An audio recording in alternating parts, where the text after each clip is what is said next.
Hola, ¿cómo estáis? Pues resulta que sí que hay. Sí que hay cine bélico español. Hay poquitas películas, ¿verdad? Bueno, hay unas cuantas, ¿eh? Hay unas cuantas. Lo que pasa que no son tan populares como las norteamericanas. Aquí hay un libro de Leoncio Verdelá, del cual yo voy a ir hablando de muchas películas españolas. A lo mejor de la época del franquismo, pero claro, como el cine no tiene ideología, ¿verdad? Pues podemos hablar de ella. Hoy vamos a hablar de una película que es de una acción militar heroica, brillante y contundente española. Vamos a hablar de la película Alhucemas. Comenzamos.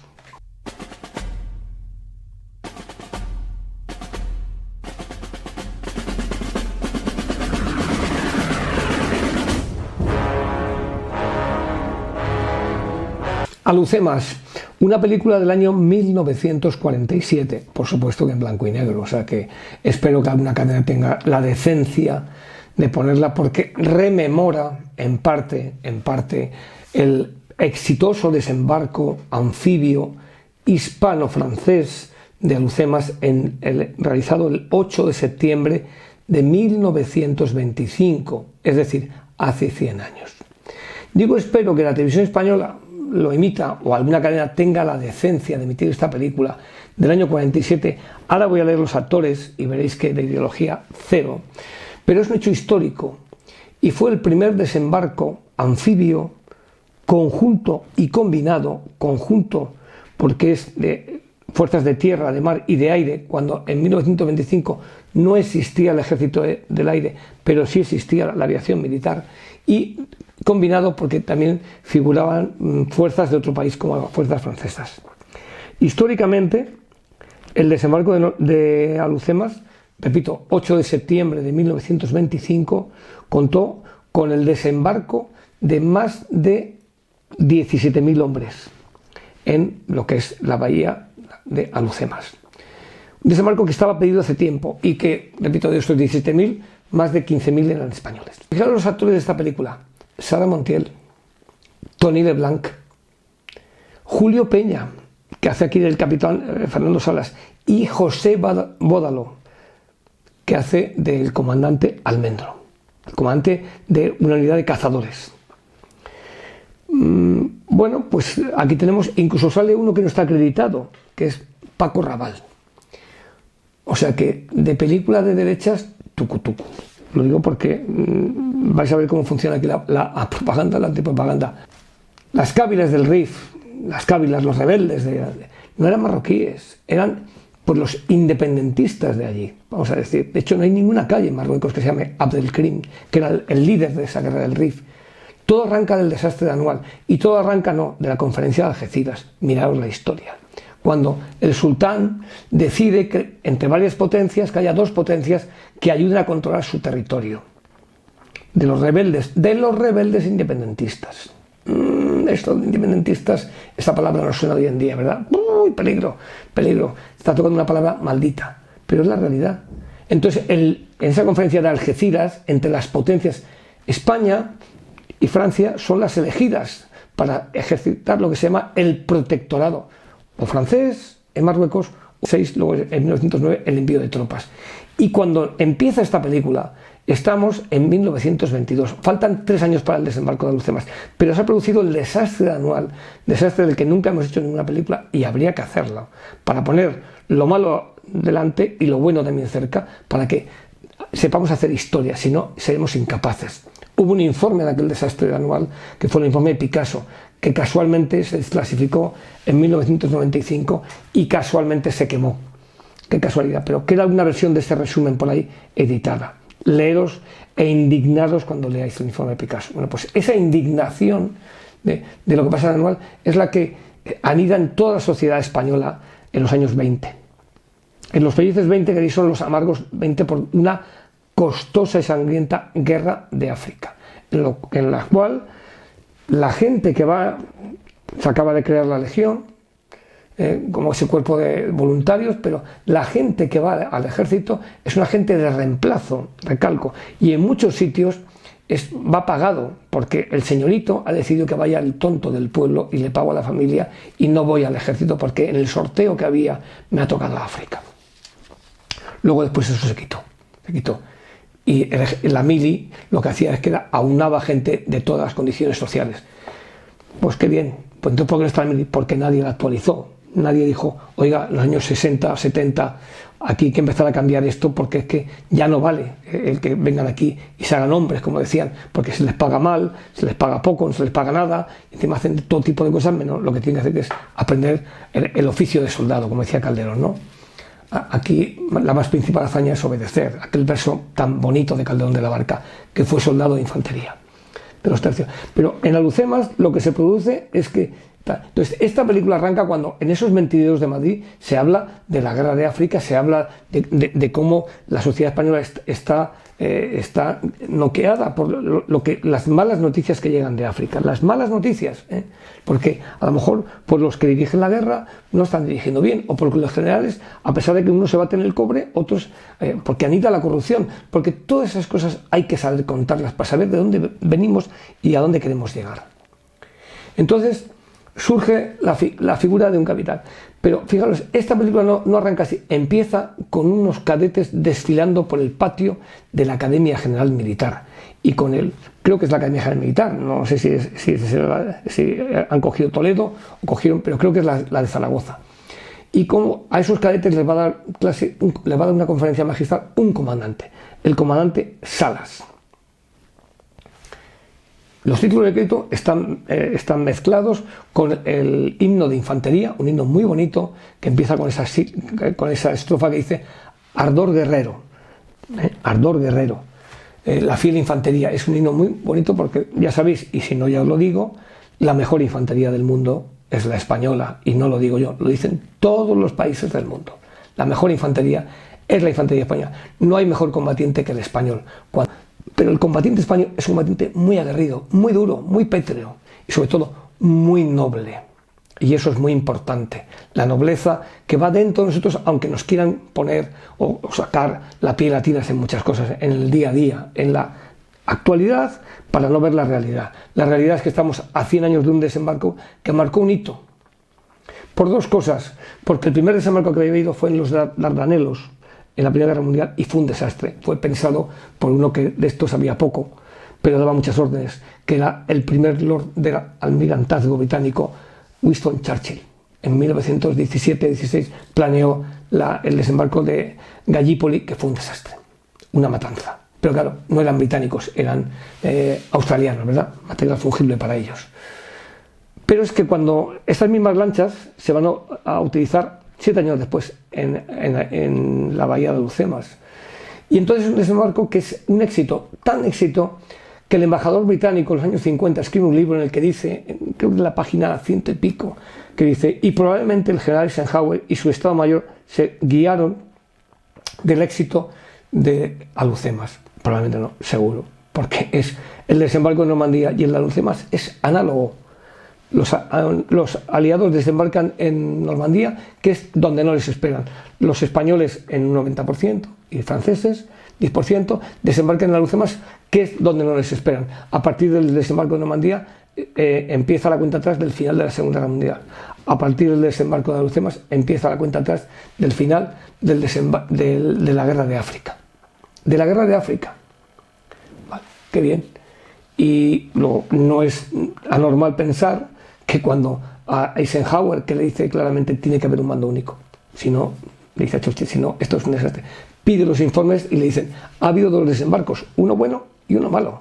¿Cuál ha sido el malo? El malo, el de los australianos en los Dardanelos, y el bueno, el de los españoles en Alhucemas. Y no saben ni dónde están, ni España ni Alhucemas seguramente, pero se lo estudian, lo miran y llegan a la conclusión de que hay que hacerlo muy similar. Y de hecho es análogo, estratégicamente es análogo el de Normandía a Alhucemas. ¿Cuál es la diferencia? Pues que en Alhucemas desembarcan 17.000 hombres y en Normandía desembarcan 170.000. Ya coge 10 veces más, claro, 10 veces más, 20 años más, con más tecnología y con una guerra mundial en la que hay millones de muertos por todos lados. España perdió 361 hombres que murieron en esas playas, que se dejaron la piel y se batieron el cobre, y sobre todo se quería sacar la espina de Anual, la espina del ridículo, del desastre y de lo mal que quedó parte de la oficialidad y del ejército español. guste o pese a quien pese. Se batieron el cobre con 52 grados a la sombra. Los acemileros subían el agua de los aljibes para refrescar a la gente mientras combatían. Se prepararon sin aire acondicionado, sin Coca-Cola ni chorradas, a puro huevo. Y combatieron como leones. Y 1.975 heridos. Es decir, de 17.000, 15.000 españoles creo que eran, más de 2.000 heridos. O sea, estaban deseando. El libro del general López de Sable dice que la moral de la gente, cuando lo preparan esto en julio y en agosto, fijaros qué épocas para preparar una operación, julio y agosto, de la marinera y en África. Increíble. Héroes, valientes, españoles, ni un solo acto. Ya. Soporte histórico y soporte de la actualidad de hoy, no, de la realidad de este año 2025 en el que nadie va a hacer nada institucionalmente por esta gente. Repito, 361 muertos en un día, en un día, ese 8 de septiembre, y 1.975 heridos. Habían cumplido el objetivo, cumplieron con su deber, como el soldado español que cumple con su deber, sea de la ideología que sea. Y luego, fijaros, bueno, pues eso es el soporte histórico. Ya sabemos lo que sí, lo que no. Y ahora vamos a ver la película. La película empieza con un capitán comandante que va a dar una conferencia a los cadetes, pero no se le ve a él, se ve a los...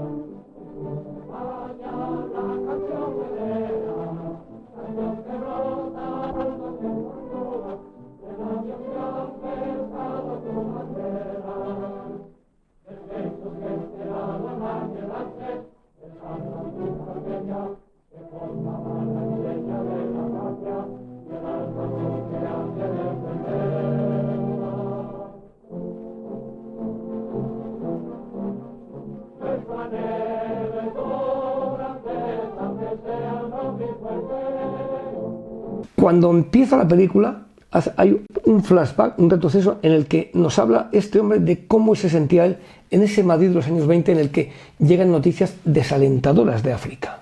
Este actor, que es Julio Peña, interpreta a un capitán, Fernando Salas, que va destinado, porque le toca, a África. Y es un oficial bastante limitado. No le gusta, va por cumplir los 2 años porque quiere volverse a su Madrid de los años 20, del periódico, de la terracita, del cafelito.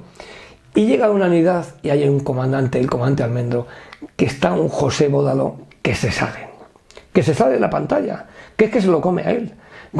Como el José Bódalo de Volver a Empezar, 40 años, casi 40 años después. Esto está contado aquí, el libro de Leoncio Verderá, El libro de Leoncio Verderá, Lo militar en el cine español, Premio Ejército del año 1991. Colección de Dalí. Lo venden, es el número 35, lo venden en el Ministerio de Defensa. Ahí está. Compradlo. Es una maravilla de libro. Este fue un coronel de artillería. Magnífico. Uno de mis primeros libros de cabecera desde hace ya 30 años, para saber todo el cine español, bélico español. ¿Y qué pasa? Pues que este capitán Salas llega allí, a África, y llega mirando el reloj, dice, no, me quedan 2 años y en cuanto pueda me voy. Y el comandante de unidad de cazadores, se habla del desembarco de Alucemas, pero no hay órdenes claras, no se pasa, porque está claro que hay que desembarcar, igual que estaba claro en Normandía que hay que desembarcar el segundo frente, no sabían ni cuándo iba a ser ni dónde iba a ser. Pues aquí igual, hay que hablar de Alucemas, pero no saben ni cuándo ni cómo, porque pondría final a una sangría de 12 años, hablan de 12 años de guerra. Película año 48.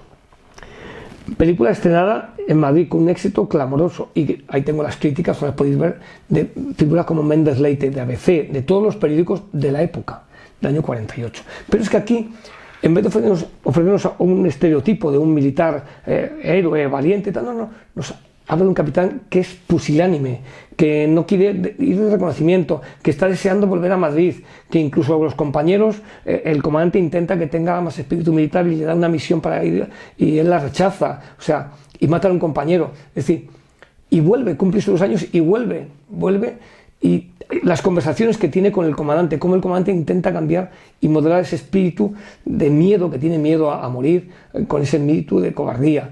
Vuelve a la península y cuando se habla del desembarco va a pedir volver a África y volver a su unidad. Maravilloso, maravilloso. Si en vez de ser española fuese americana, digamos, qué peliculón, qué John Ford, no sé qué. Pero como se llama José López Rubio, pues conoció en su casa. Y como es Alucemas, no, quita. Ir a un centro comercial y preguntar por Alucemas. La dependienta ni lo sabrá. Luego este año creo que una de las cosas que habría que hablar es de Alucemas. Mucho, porque repito, Eisenhower se basó para planificar su desembarco en Alucemas, no en los Dardanelos ni en Gallipoli. Y luego, pues no hay mejor cosa que leer lo que dicen. He dicho que Paco Raval no figura en los títulos de crédito, depende de lo que veáis en cada sitio, pero está lo acreditado, pero trabajó aquí. Tony Leblanc conduce un vehículo y luego, pues el final. No digo el final para que veáis qué es lo que le pasa a ese capitán durante el desembarco, que sí que está claro es que en 1925 gran parte del ejército de tierra español, gran parte de la marina de guerra y gran parte de la fuerza aérea, que aún no estaba porque era un apéndice del ejército de tierra, luchó, combatió y se cubrió de gloria en Alucemas. Críticas. Su número 141 de la revista Radiocinema. Luis Cano habla de este verismo y esta realidad, insisto, es la que ha presidido la realización, apartándose afortunadamente de tanto engaño como estamos acostumbrados a ver. Aplicable esto del número 41 de Radiocinema a hoy en día. Después del estreno comentaba, hábilmente conjugadas la historia y la anécdota, se ha logrado una vibrante lección castrense sobre el argumento, abundante en situaciones de gran emoción y en personajes magníficamente trazados. Esta película de John Ford, solamente la secuencia en que el coronel le da un permiso a un soldado que acaba de ser padre, ver esa secuencia, como va el soldado a pedirle permiso al capitán y le dice al capitán, no te puedo dar permiso. El soldado que ha recibido una carta que es analfabeto, es decir, por desgracia sería esos de los pueblos que el hijo del rico pagaba para que fuesen, y el analfabeto le dice al otro, léeme la carta, le dice, ha sido padre. Y el hombre se queda nervioso y va a pedir permiso al capitán, y el capitán le dice, no te puedo dar permiso. El coronel lo presencia esa secuencia y según se despide, le dice al soldado que se vaya, llama a su ayudante y le dice al soldado, vete a ver, dale este libro al comandante fulano, a no sé qué, al capitán Mengano. Y va el soldado que va, pues eso, que ha sido padre pero que no le dan permiso, y va como esos coroneles, esos oficiales eran algo más que militares, eran el padre, la madre, y ver qué pasa, buscar esa película y ver qué pasa con ese soldado, si al final le dieron permiso y nunca supo que se lo había dado su coronel.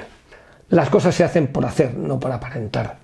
Alucemas para mí es una gran película, ver a un Bodo inconmensurable, con sus botas, no es un ejército colonial, era el ejército español que había, y repito, 361 muertos que se batieron aquel 8 de septiembre de 1925.